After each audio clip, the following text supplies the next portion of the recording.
Assalamualaikum warahmatullahi wabarakatuh. Yang terhormat kepada Bapak Yuliantoro, selaku dosen pengampu mata kuliah Pendidikan Kewarganegaraan, dan teman-teman sekalian yang telah menyaksikan video ini. Baiklah, di video ini kami dari kelompok 2 akan mempresentasikan hasil diskusi kami mengenai hakikat, instrumentasi, dan praksis demokrasi Indonesia berlandaskan Pancasila dan Undang-Undang Dasar 1945.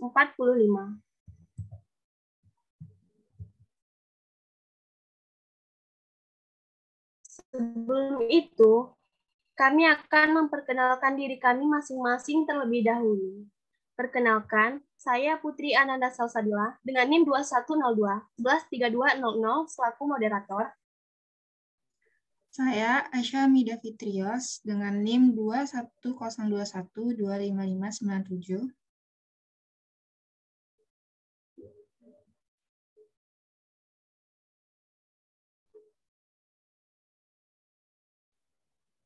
Saya Andi Firdaus Syuhaini dengan NIM 21021111641.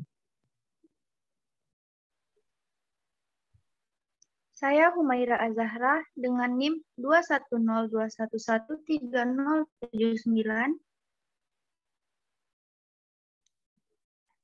Saya Stephanie Christine dengan NIM 210136245.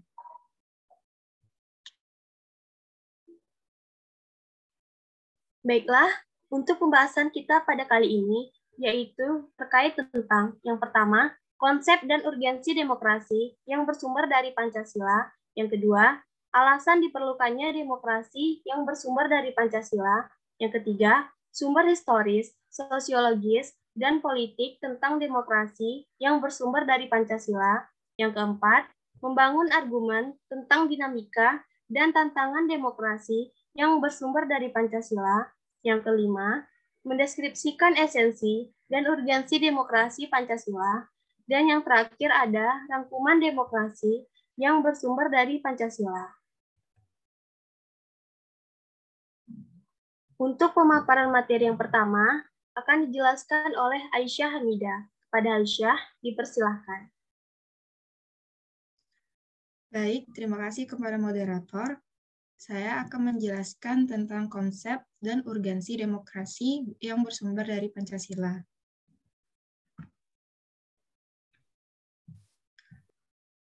Pengertian demokrasi. Secara etimologis, demokrasi berasal dari bahasa Yunani, yaitu demos yang berarti rakyat, dan kratos atau kretein yang berarti pemerintahan atau kekuasaan. Jadi, demos kretein atau demos kratos berarti pemerintahan rakyat atau kekuasaan rakyat. Abraham Lincoln menyatakan bahwa demokrasi adalah suatu pemerintahan dari rakyat, oleh rakyat, dan untuk rakyat, atau the government from the people, by the people, and for the people.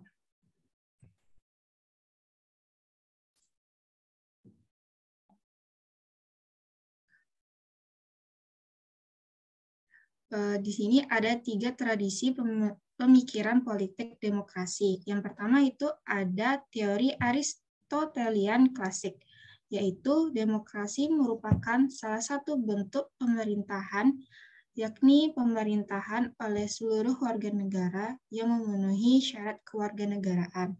Yang kedua yaitu ada abad pertengahan.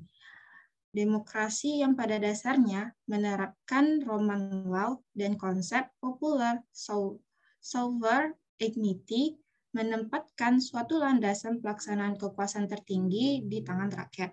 Yang terakhir adalah doktrin kontemporer, yaitu demokrasi menerapkan konsep republik dipandang sebagai bentuk pemerintahan rakyat yang murni.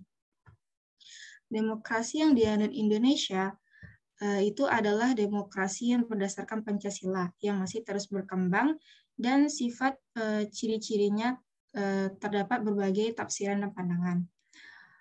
Menurut Muhammad Hatta, negara sudah mengenal tradisi demokrasi jauh sebelum Indonesia merdeka, yakni demokrasi desa.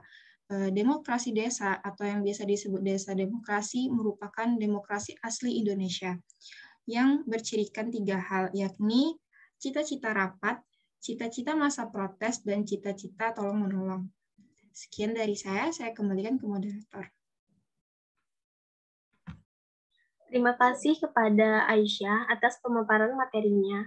Untuk materi selanjutnya akan dijelaskan oleh Andi Firdaus Yohaini. Kepada Andi, dipersilahkan. Baik, terima kasih kepada moderator. Untuk materi berikutnya, mengenai alasan diperlukannya demokrasi yang bersumber dari Pancasila. Terjadinya krisis partisipasi rakyat disebabkan karena tidak adanya peluang untuk berpartisipasi atau karena terbatasnya kemampuan untuk berpartisipasi dalam politik. Secara lebih spesifik, penyebab rendahnya partisipasi politik itu akan dijelaskan berikut. Yang pertama, pendidikan yang rendah, sehingga menyebabkan rakyat kurang aktif dalam melaksanakan partisipasi politik. Kemudian yang kedua adalah tingkat ekonomi rakyat yang rendah. Dan yang ketiga, partisipasi politik rakyat kurang mendapat tempat oleh pemerintah. Berikutnya, materi berikutnya mengenai sumber historis, sosiologis, dan politik tentang demokrasi yang bersumber dari Pancasila. Ada 3 sumber yang menghidupkan cita-cita demokrasi dalam kalbu bangsa Indonesia. Yang pertama adalah sumber nilai yang berasal dari demokrasi desa. Mengenai adanya anasir demokrasi dalam tradisi desa, tradisi demokrasi ini asli Nusantara tetap bertahan sekalipun di bawah kekuasaan feodalisme raja-raja Nusantara karena banyak tempat di Nusantara. Tanah sebagai faktor produksi yang penting tidaklah dikuasai oleh raja, melainkan dimiliki bersama oleh masyarakat desa. Yang kedua adalah sumber nilai yang berasal dari Islam. Inti dari keyakinan Islam adalah pengakuan pada ketuhanan yang Maha Esa. Konsekuensinya, semua bentuk pengaturan hidup dengan menciptakan kekuasaan mutlak pada semasa manusia merupakan hal yang tidak adil dan tidak beradab. Paham persamaan manusia di hadapan Tuhan yang melarang adanya perendahan martabat dan pemaksaan kehendak antar sesama manusia. Yang ketiga adalah sumber nilai yang berasal dari Barat. Kehadiran kolonialisme Eropa, khususnya Belanda, di Indonesia membawa 2 sisi dari koin peradaban Barat, sisi resepsi imperialisme, kapitalisme, dan sisi humanisme, demokrasi. Baik, sedikit penyampaian dari saya kembalikan kepada moderator. Terima kasih kepada Andi atas pemaparan materinya. Untuk materi selanjutnya akan dijelaskan oleh Humaira Azahra. Pada Humaira, dipersilahkan. Baik, terima kasih kepada moderator. Materi selanjutnya adalah membangun argumen tentang dinamika dan tantangan demokrasi yang bersumber dari Pancasila.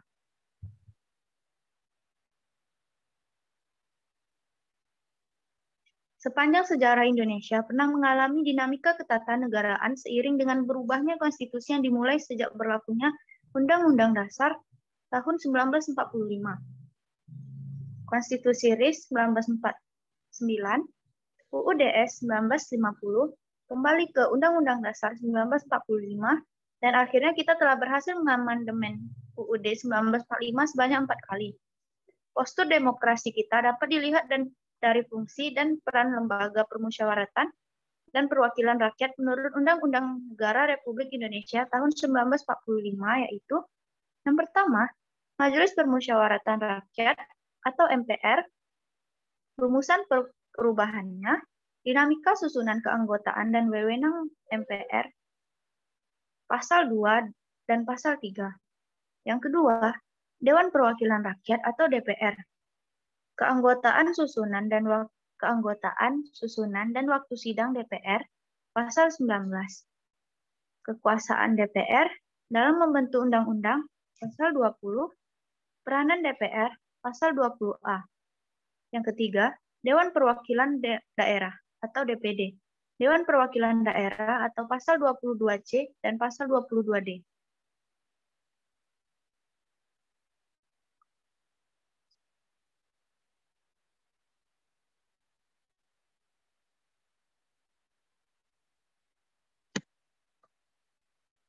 Sistem perwakilan di Indonesia merupakan sistem yang khas, sebab di samping terdapat DPR sebagai lembaga perwakilan berdasarkan aspirasi rakyat, juga ada DPD sebagai lembaga penampung aspirasi daerah.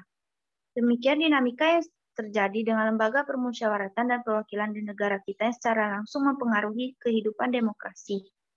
Dinamika ini diharapkan akan mendatangkan kemaslahatan kepada rakyat semakin sehat dan dinamisnya demokrasi Pancasila yang tengah melakukan konsolidasi menuju demokrasi yang matang atau maturation demokrasi. Baiklah, sekian yang dapat saya sampaikan. Saya kembalikan kepada moderator. Terima kasih kepada Humaira atas pemaparan materinya. Untuk materi selanjutnya akan dijelaskan oleh saya sendiri. Yang ini mengenai mendeskripsikan esensi dan urgensi demokrasi Pancasila. Kehidupan demokratis yang bagaimana yang kita kembangkan, demokrasi memiliki sifat yang universal, yakni diakui oleh seluruh bangsa yang beradab di seluruh dunia. Juga memiliki sifat yang khas tergantung ideologi masing-masing negara. Selain memiliki sifat yang universal, juga memiliki sifat khas sesuai dengan budaya bangsa Indonesia yang berdasarkan Pancasila.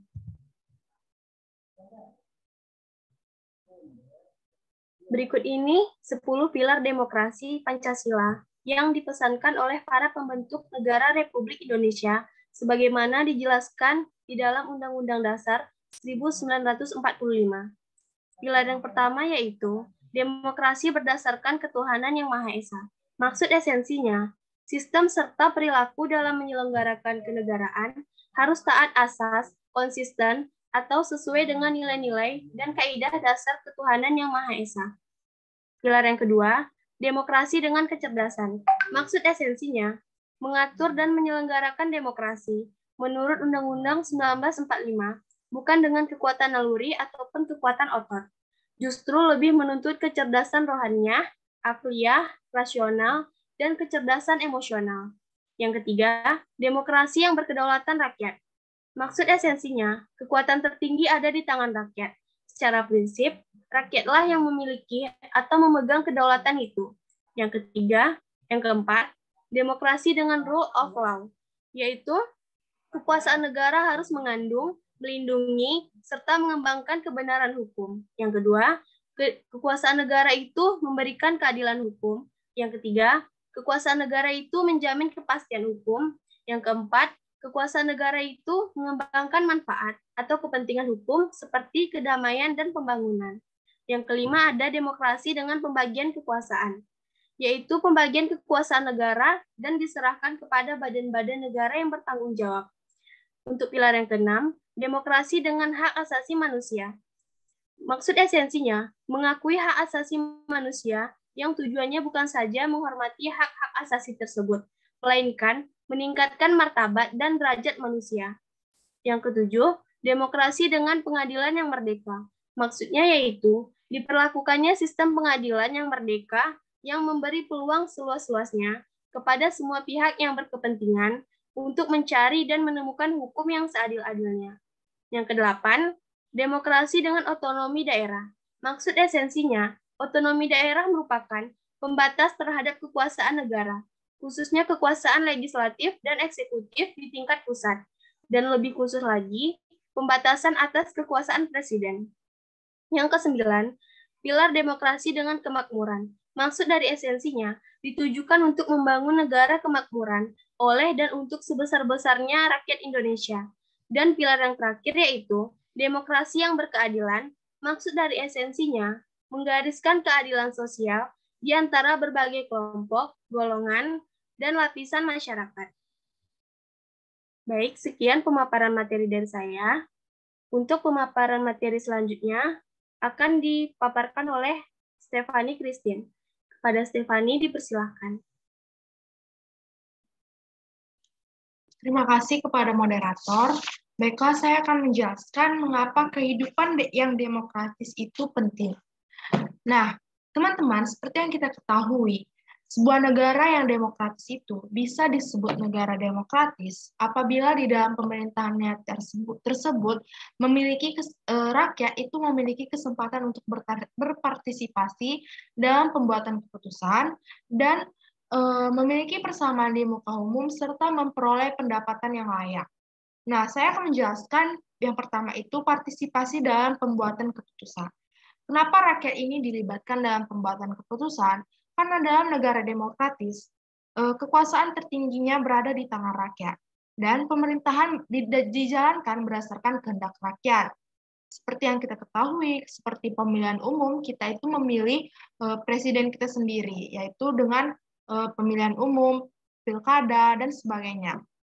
Nah, itu salah satu contoh mengapa demokratis itu penting, karena keputusan-keputusan yang ada itu berada di tangan rakyat. Dan yang kedua adalah persamaan kedudukan di depan hukum. Nah, teman-teman, hukum itu kan mengatur bagaimana seharusnya penguasa itu bertindak dan mengatur bagaimana hak dan kewajiban dari penguasa dan juga rakyatnya. Jadi, siapa saja yang bersalah di depan hukum itu semua sama. Tidak bisa dibedakan apa pangkatnya, apa jabatannya, apa golongannya, semuanya sama di depan hukum. Nah, oleh karena itu demokratis ini harus ditegakkan secara adil-adilnya agar kedudukan kita di depan hukum itu sama semuanya, rata. Gitu. Dan yang ketiga adalah distribusi pendapatan itu secara adil. Karena kekuasaan berada di tangan rakyat, maka rakyat itu berhak mendapatkan pendapatan yang adil.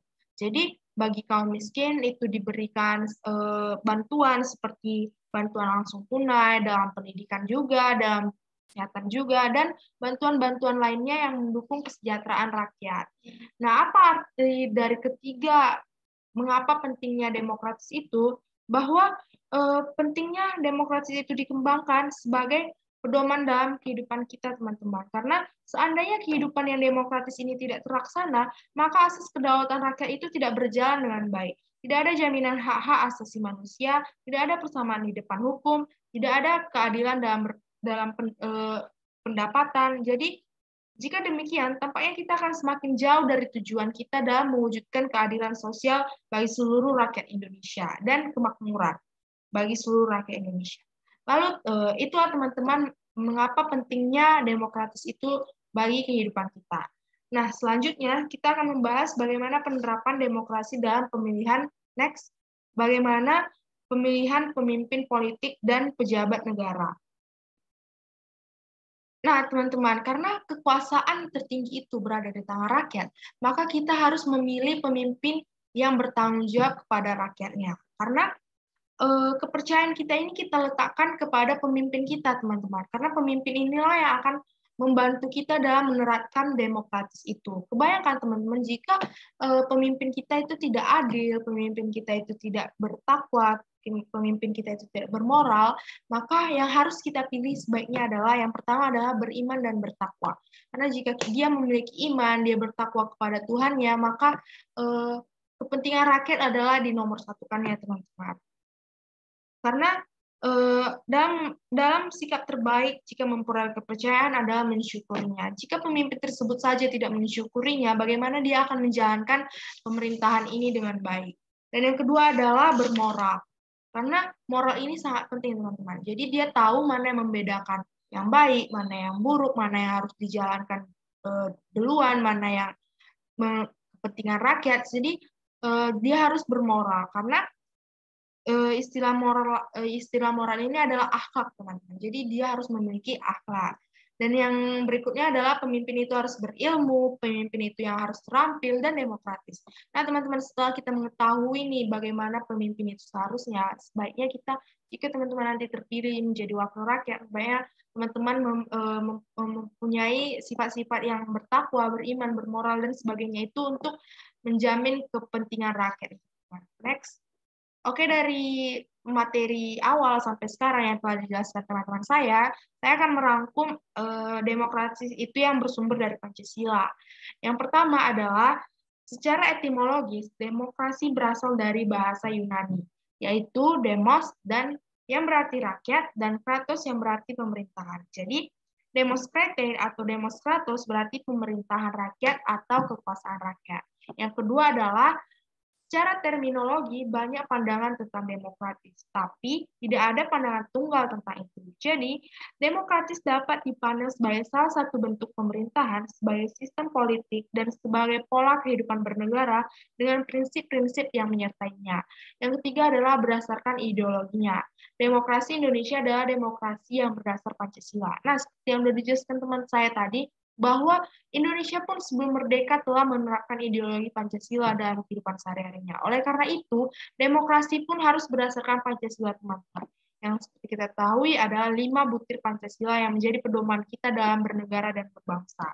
Dan yang ketiga adalah berdasarkan ideologi, yang keempat, demokrasi Indonesia adalah demokrasi yang konstitusional. Jadi, selain dia dirumuskan dalam nilai dan norma di dalam Undang-Undang 1945, Konstitusi Indonesia juga bersifat membatasi kekuasaan pemerintahan dan menjamin hak-hak dasar negara, dasar warga negara. Apa artinya di sini, teman-teman? Bahwa pemerintah itu atau penguasa pejabat negara juga mempunyai batasan dalam menguasai negara ini. Jadi tidak semuanya mereka mempunyai hak, mereka mempunyai kebebasan untuk mengatur negara ini. Dan apa artinya menjamin hak-hak dasar negara, bahwa dasar warga negara, bahwa hak-hak kita itu dilindungi oleh pemerintahan, teman-teman. Yang kelima adalah praktik demokrasi Pancasila berjalan sesuai dengan dinamika perkembangan kehidupan kenegaraan Indonesia.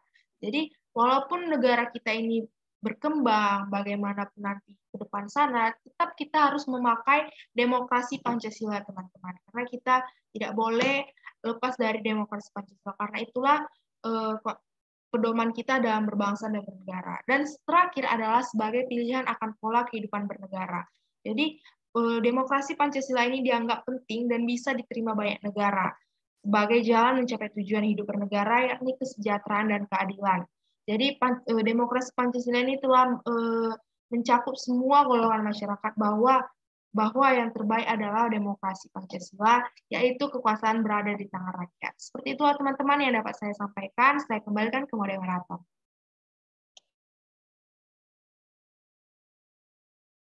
Terima kasih kepada Stefani atas pemaparan materinya.